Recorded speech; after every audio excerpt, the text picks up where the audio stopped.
Hey everybody, Edgy Tim here. Appreciate you stopping in to watch yet another video from the studio. And again, very exciting time of the year. We're wrapping up the 2022 IHSA football season.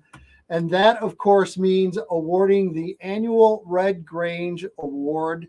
Of course, very honored to be a part of this award the last couple of years now. And again, it's an award that has a very long history. This award has been given out since 1974. Started in the Wheaton School District, obviously Red Grange from that district, and it's kind of expanded out a little bit. We've over the years, it's expanded out to since going back to 2017, the first year. Expanded out from just the Wheaton area to DuPage County. So more kids are qualified to win this award. And again, this season in 2022, we are expanding again this kind of the set rules for the Red Grange Award. We are now going to award starting this year an offensive and a defensive player of the year.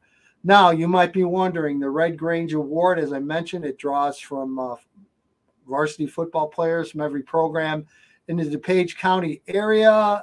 We come up with some finalists, and the committee decides who the winners are. The Red Grange Award is based on the player who best demonstrates a combination of athletic skill, sportsmanship, and scholastic ability, as prescribed by two of the award founders.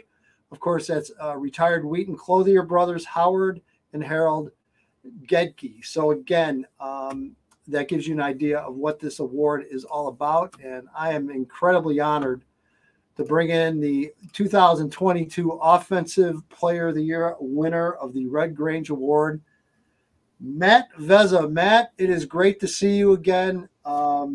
Congratulations on a tremendous, tremendous senior year. And now that we're, a handful of weeks past the season, able to rest, recover a little bit, and catch yourself maybe thinking back a little bit to the season. What does that bring to you? What kind of memories does that bring up to you when you think back of your just completed senior year? And can you believe you're a senior? Can you believe? Oh, it's crazy. It's finally done. Yeah. It was a great season. A lot of phenomenal memories from it. Since summer camp, everyone on the team was pushing towards our goal to win a state championship, and we came really close, and we made history on the way. Most winningest team in York history. Won a lot of really good games, so it was a lot of fun. Yeah, there's no doubt. And again, for those of you that want to know, okay, well, what makes this kid so special that he wins this award? Well, I'm about to tell you. So again, Matt led York, as he mentioned, winningest season in York history, 12-1 final record. Made it to Class 8A state semifinals, came up just a little bit short in that second to last game of the entire season. Was the school's third time ever in the state semifinals. So again, in the first time since 2006, Matt was named all conference, all area, all state by the Illinois High School Football Coaches Association. Again, 63% of his passes completed. Threw for 2,028 yards and 21 touchdowns with just 5 interceptions. Matt also carried the ball quite a bit, especially towards the tail half of the season. 115 carries for 637 yards and 5 rushing touchdowns. And again, Matt, that's one heck of a year that you put together. I know we talked before we started recording this about your season and what you felt good about. What I want to talk about is what I had noticed in your game this year, and I saw that a year before. I don't think we could tell the story of York in 22 without talking about 21 a little bit, because let's face it, you guys were really young as a team in 21. Yeah. How much did that benefit this team getting in?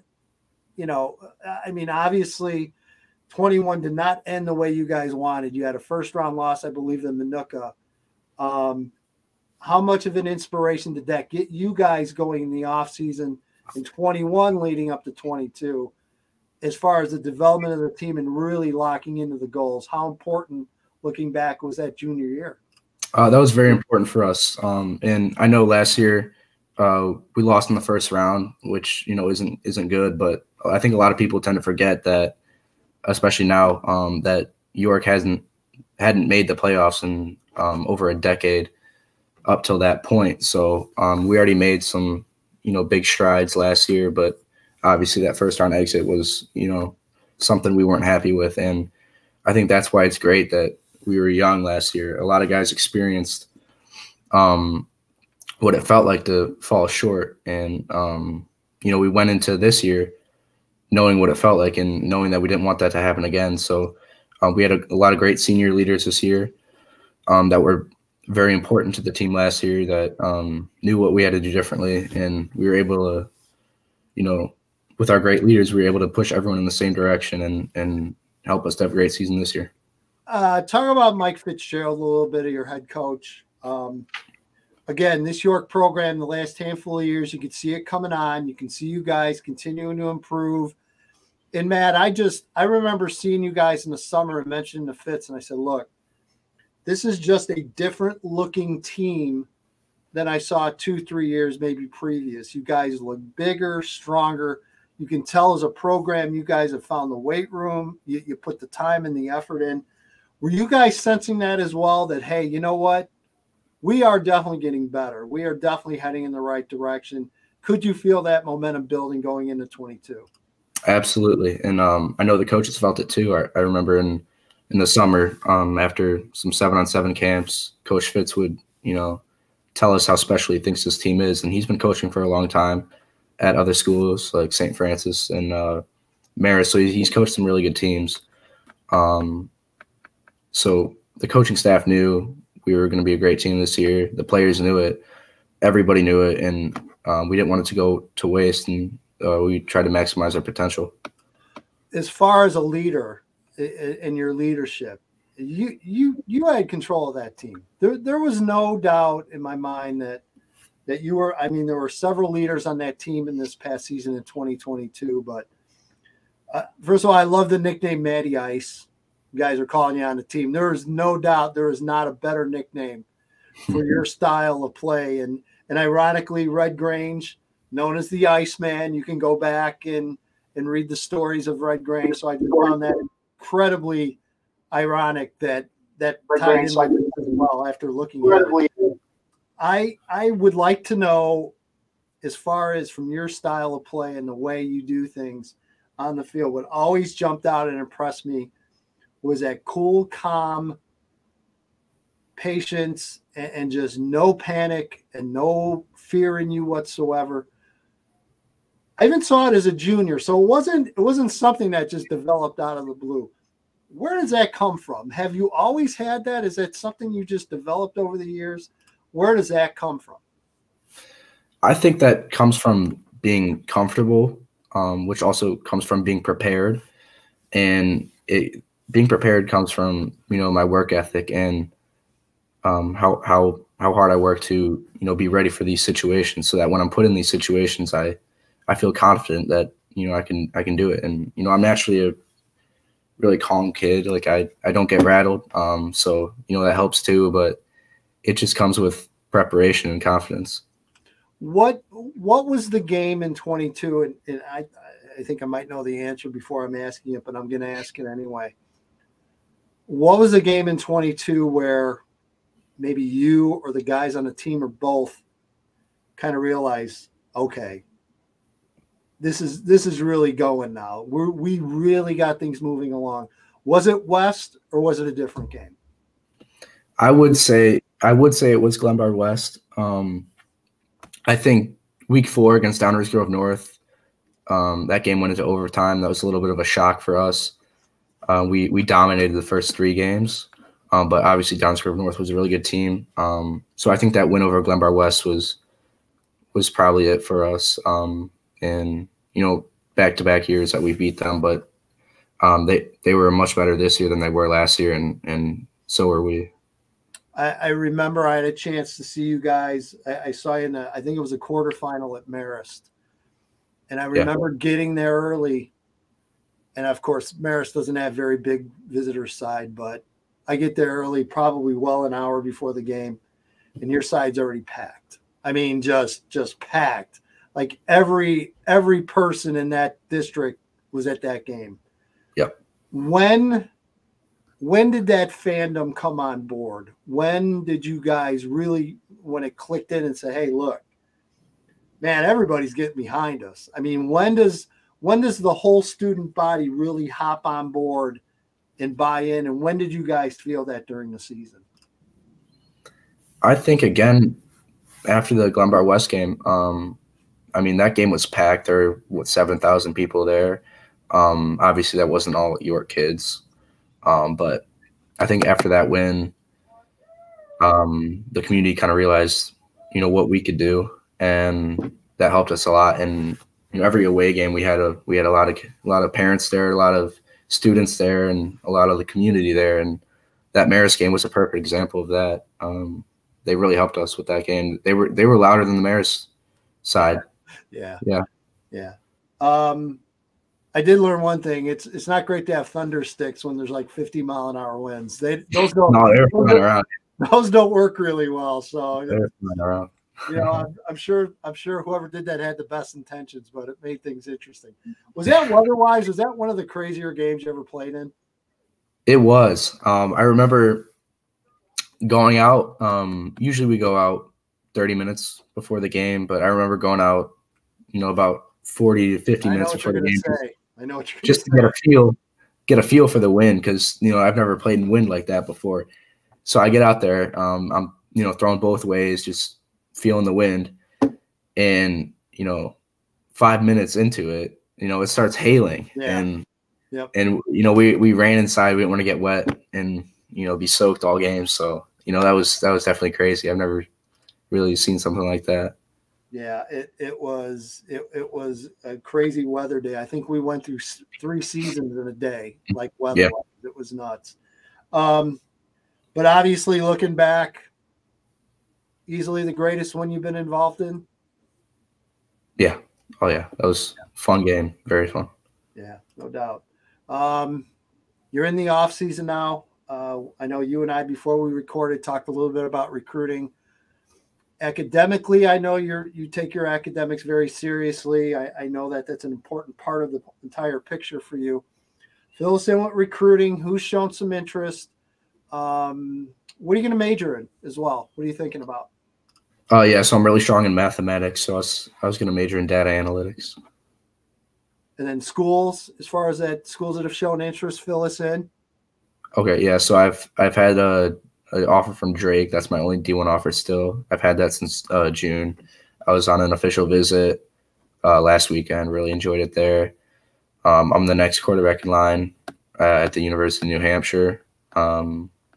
And I'm the next quarterback in line for a preferred walk-on at Northwestern. I'm also really close with Dartmouth, and then I have some D3s and D2 offers and interests.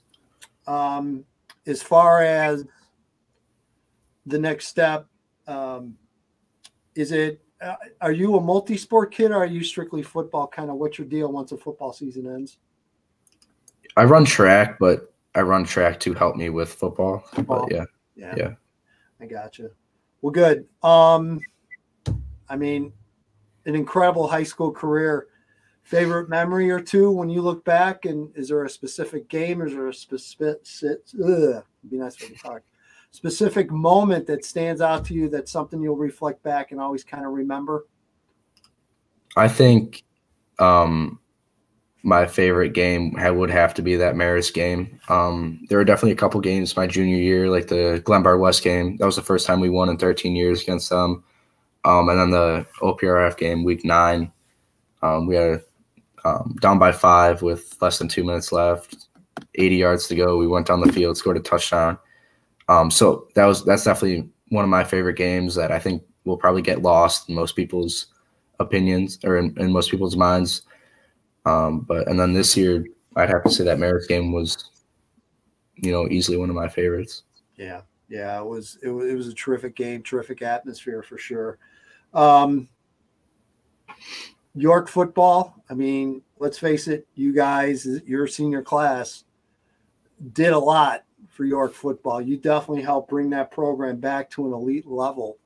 How is that program going to stay there? What does Coach Fitz and the assistant coaches, what do they bring to the table? What have they changed and improved in that program since you've been there? How have things gotten better?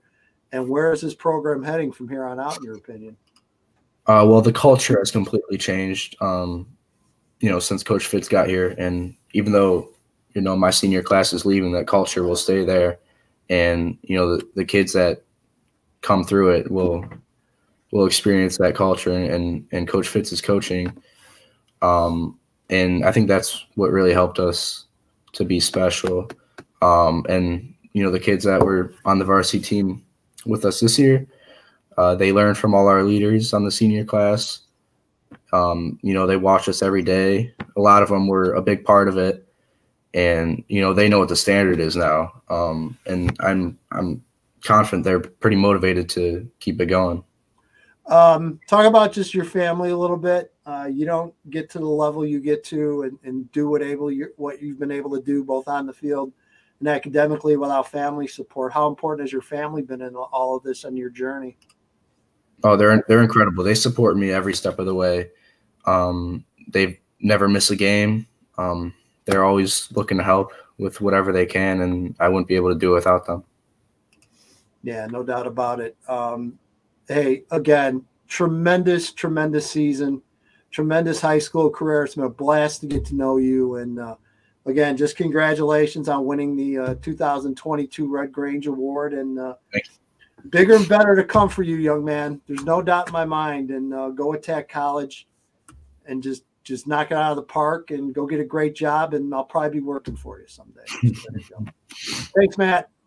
All right. I appreciate it. Hey, you're welcome. That's Matt Vezza, everybody, the 2022 Red Grange Award winner on the offensive side of the ball. Don't go anywhere. We will very shortly also name our defensive player of the Red Grange Award for 2022.